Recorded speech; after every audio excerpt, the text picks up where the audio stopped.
हम प्रभु परमेश्वर को धन्यवाद देते हैं आज की सुंदर सुबह के लिए। परमेश्वर ने आज की सुंदर सुबह एक बार फिर से दी है।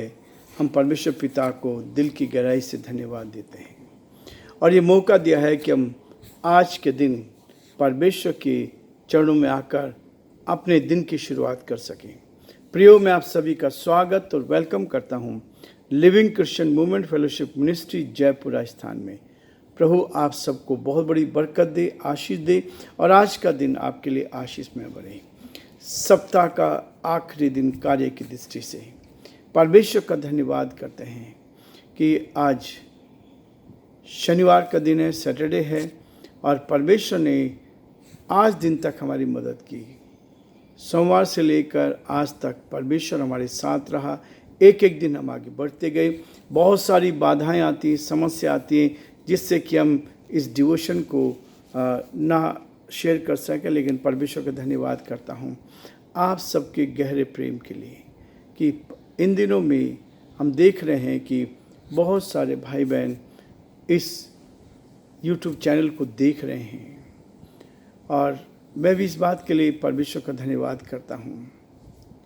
700 लोग, 750 लोग, 500 लोग, 400 लोग रेगुलर इस संदेश को सुन रहे हैं, देख रहे हैं और परमेश्वर अपनी महिमा ले रहा है ताकि हम आगे बढ़ते जाएं।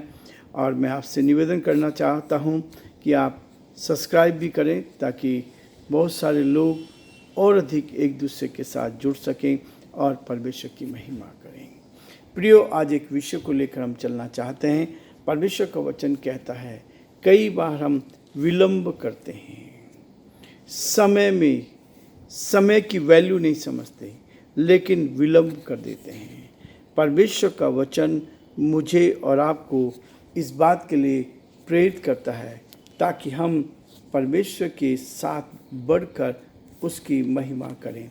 और परमेश्वर चाहता है कि जो विलंब है, विलंब से हम बहुत सारी चीज़ों को खो देते हैं।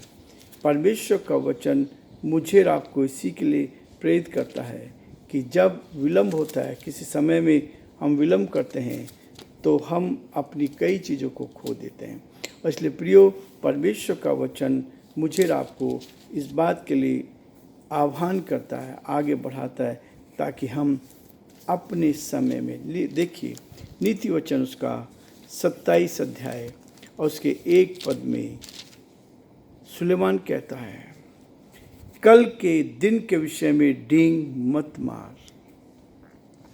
कल के दिन के विषय में डींग मत मार, क्योंकि तू नहीं जानता कि दिन भर में क्या होगा। तू नहीं जानता कि दिन भर में क्या होगा। परमेश्वर का धन्यवाद करते हैं कि वो हमें इस बात के लिए प्रेरित करता है कि आने वाले कल के विषय में अनिश्चितता के कारण हम बहुत बार विलंब करते हैं। और कहाँ हम विलंब कर दे। परमेश्वर ने हमें मौका दिया, आज का दिन दिया है। आज के दिन में हम क्या कर सकते हैं परमेश्वर की महिमा के लिए। और इसलिए प्रियो, परमेश्वर मुझे और आपको आगे बढ़ाकर अपनी महिमा लेना चाहता है ताकि हम उसके साथ बढ़कर आगे बढ़ते जाएं। प्रियो, जैसा कि आपको मालूम है कि हमने कल 2 तीमुथियुस 6 अध्याय को समाप्त किया है। परमेश्वर आज हमें ये मौका दे रहा है कि 2 तीमुथियुस का 1 अध्याय हम शुरू करें और परमेश्वर की उस बड़ी आशीष को अपने जीवन में लेकर प्रभु की महिमा करते चले जाएं।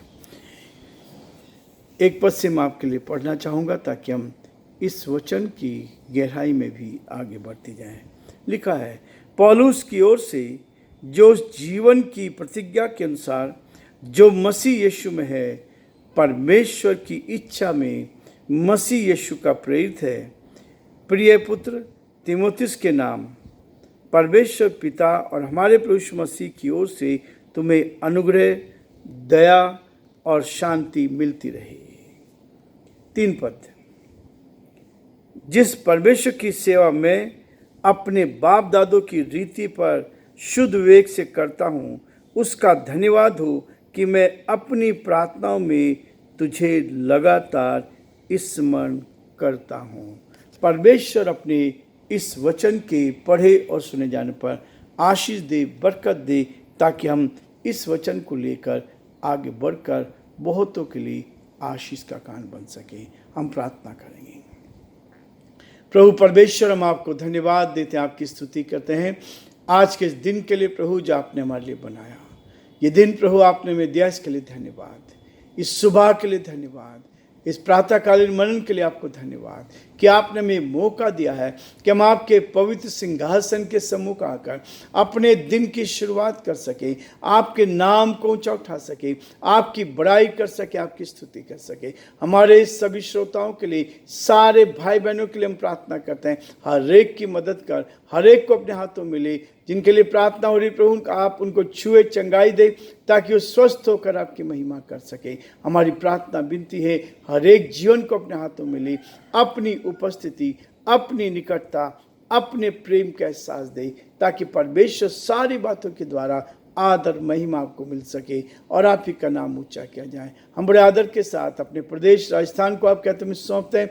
इस प्रदेश पर आपकी आशीष चाहते हैं, यहाँ के मुख्यमंत्री को आशीषित करें, आपकी दया दृष्टि चाहते हैं। हम प्रार्थना करते हैं, हमारे देश पर दया कर, आपके अनुग्रह की दृष्टि चाहते हैं, ताकि सब बातों में आपका नाम ऊंचा किया जाए और जो आपकी योजना पूरी की जाए। सारी महिमा, आदर, गौरव प्रभु जब आपको देते हुए हम सभी को, हमारे सभी श्रोताओं को, सारे भाई बहनों को जो आज की सुबह हमारे साथ इस यूट्यूब चैनल पर जुड़े हैं, आपके चरणों में लाते हैं और आशीष की घोषणा करते हैं। हर एक को अपनी उत्तम आशीष से भरपूर कर, ताकि हर जन आप में सुरक्षित, आनंदित और खुशहाल रहकर आपकी महिमा करें। सारी महिमा आपको देते, विनती को यीशु के नाम से मांगते हैं, आमीन। प्रियो, परमेश्वर का वचन कहता है पौलुस की ओर से, जो उस जीवन की प्रतिज्ञा के अनुसार जो मसीह यीशु में है, परमेश्वर की इच्छा में मसीह यीशु का प्रेरित है। पौलुस अपने दूसरे पत्र में इस बात के लिए आह्वान करता है कि पौलुस परमेश्वर की ओर से प्रेरित नियुक्त किया गया था और इसलिए परमेश्वर की आवाज को सुनकर उसका जीवन बदल गया। और आज तीमुथियुस को जो पत्र, दूसरा पत्र लिख रहा है, इस पत्र में इस बात को बताना चाहता है, ताकि हम इस बात को जानें कि आत्मिक पुत्र कितना महत्वपूर्ण है। संसारिक पुत्र, लेकिन उससे बढ़कर आत्मिक पुत्र, जो हमारे द्वारा लोग प्रभु में आते हैं, उस स्वर्गीय राज्य में सम्मिलित होते हैं। परमेश्वर चाहता है कि हम आत्मिक पुत्र के साथ वो ही व्यवहार करें जो संसारिक पुत्र के साथ हैं। इसलिए प्रियो, परमेश्वर का वचन कहता है, प्रिय पुत्र तीमुथियुस के नाम दूसरा पत्र लिख रहा है, कह रहा है, परमेश्वर पिता और प्रभु यीशु मसीह यीशु की ओर से तुझे अनुग्रह, दया और शांति मिलती रहे।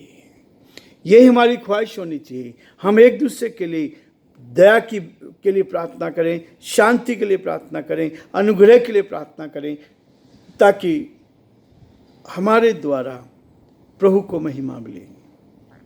मसीह जो प्रेम है वो अद्भुत प्रेम होना चाहिए। मसीह प्रेम एक दूसरे को उठाने वाला, लालची प्रेम नहीं होना चाहिए।